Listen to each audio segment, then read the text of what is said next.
Good morning, USA. Welcome to another episode of the Bernie or Bust Show, unshaved, unbathed, unedited, unscripted. And today we have wonderful, no shells, pistachios, roasted and salted.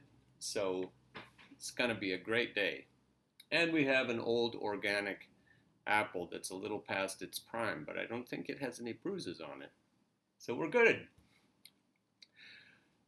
We're going to talk about Bernie Sanders and his unveiling of a sweeping labor plan. We recently spoke of his plan for reforming criminal justice, and that's huge. The twist in the plot today is that the AFL-CIO leader is controlled opposition. How did I figure this out? I was reading through this article, Bloomberg, about Bernie's new plan. I was going down. He wants to fundamentally overhaul U.S. labor law by expanding workers' rights to organize and strike and establishing a new system of sector-wide bargaining. I don't know about you, but I still remember when Captain Ronnie Reagan took on the air traffic controllers, and that was a sea change in the life of America, where unions suddenly seemed to blink first in this battle, and they were all fired and replaced. And I remember my dad thinking that was a great thing, and I didn't know what to think about it at that stage in my development, but I know what I think about it now. And so it's weird, if you've lived as long as I have, it's weird to think about a US president backing up labor unions to that extent, to actually change the laws that have been put in place by big money, by the machine, by neoliberalism over the years to weaken unions. We've had a lot of legislation even if you're younger, you've probably seen quite a bit of legislation designed to weaken labor unions. So that was good, and I was going down through that, and then I came to the part about the AFL-CIO president, Richard Trumka.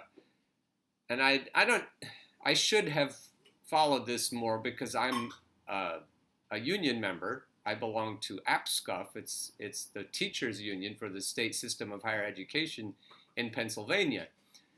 And so, of course, I should know more about Richard Trumka. I had kind of this vague feeling that he was a hypocrite, but I didn't know why I thought that. Then I got here. The new labor platform promises a fair transition to Sanders' signature Medicare for All policy, which has become a major flashpoint in the Democratic presidential race. AFL-CIO President Richard Trumka told reporters last month that while we would like to see universal health care, we want to make sure that there is a role for employer bargain plans in that plan, whatever it happens to be. Which seems sort of innocuous unless you know that this is bullshit. This is a chief ploy, a tactic to lessen the impact, to lessen the approval of Bernie Sanders' plan. We had a show, a Bernie or Bust show, just like a week or so ago, talking about the flight attendant president, the flight attendant union president. And she spent some time on the Hill telling Crystal and Sagar that it's bunk that unions want to keep their employer bargain plans going forward. She said that's simply not true. That's just a talking point that's trying to weaken Bernie's plan. And then I mentioned in that episode that it's coming straight from the Clinton machine. And if you want proof of that, you'll have to watch the other shows that I've where I've addressed that. But anyway, I thought, okay, let's do a little searching here on President Richard Trumka. And so I came up with these two articles. I'm going to put their links so I don't have to go back and show you the title and all that and lose my spot here. Here's one quote from one labor union report article. It says that there's a leaked AFL-CIO budget which shows that America's largest organized labor federation now dedicates less than a tenth of its budget to organizing. down from nearly 30% a decade ago. Some context here, we've had in this country labor unions that are labor unions in name only. They don't form an opposition to management. And then that turns into a union called a company union, which is really just a shadow organization for the company. It's not intended to represent the workers. It's intended to keep the workers from rising up and solving the problems themselves. I've got this quote over here, but controlled opposition can take on another form, one that doesn't over-radicalize the opposition movement, but rather sterilizes it by tempering the convictions of its members. There we go, that's Trumka. An example of this would be Gabriel Riquetti, Count of Maribor, who during the French Revolution established himself as a key revolutionary leader, that could be an AFL-CIO president, while at the same time supporting a more moderate vision of constitutional monarchy. So it was discovered after his death that he was actually being paid by King Louis XVI the entire time. He was working for the enemy, but he was causing just enough trouble to keep the people from causing their own trouble. And that's what's going on in unions today. And the AFL-CIO is the biggest one that I know of. And if that's going on there, we've got to solve this from the inside. And it looks like there's a fight inside the AFL-CIO to ditch this guy. And he's not going out quietly. He's trying to find a successor of his choice, his own choosing. And her name is Schuler, forgot her first name, Liz Schuler, his hand-groomed successor, who I'm assuming would take on this same controlled opposition role. But then there's someone else that we just had on, Sara Nelson, who is the president of the Association of Flight Attendants, and she is in favor of single-payer Medicare for all, the way Bernie is proposing it. She's not talking about trying to keep the health insurance that has been negotiated by the union. And so I'm hoping that the word gets out that Sara Nelson is the much better choice to replace Trumka. Now, this is the show, episode 46, where we talked about Sara. There she is. Let me play that for you.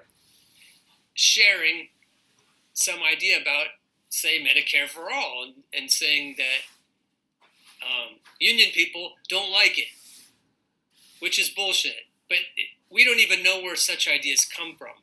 So moving ahead to the hill here, we've got this person, Crystal, talking about kind of setting up our guest here, union leader from the flight attendant union, Sara Nelson, giving her the good questions.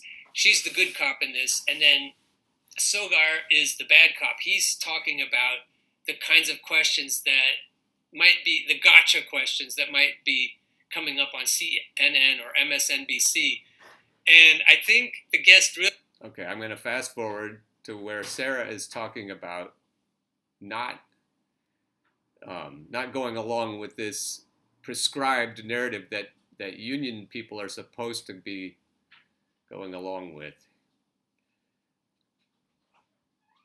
Keep the profit motive at the center of the system instead of focusing it around care, you're going to have people finding ways to take advantage of our citizens and deny them the care that they need.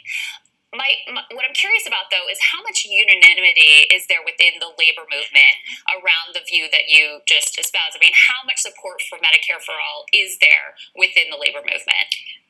It is broad support. It is broad support. And that's because union members are experiencing what union leaders are experiencing at the bargaining table, that we know that every single time we have to have a discussion about how much time are we going to spend on negotiating healthcare and how much of our capital at the bargaining table are we going to spend on negotiating healthcare. And people in many cases are having these discussions over and over again. And every single time union leaders are coming back and saying, hey, our companies are saying they can't afford this healthcare. Where do you want to take the cost cuts? Do you want to take it in the premiums? Do you want to take it in the deductibles? Do you want to have options on that?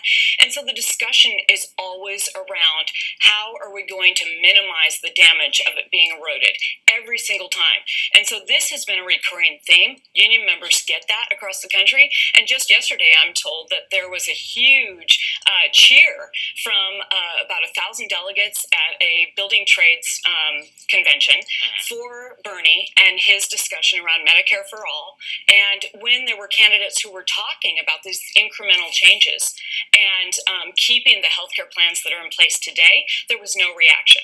So this is really something that's very unifying for union members across the country and for all the people that they care about who are not union members and don't have access to the same health care. Sarah, do you? So then he jumps in, interrupting.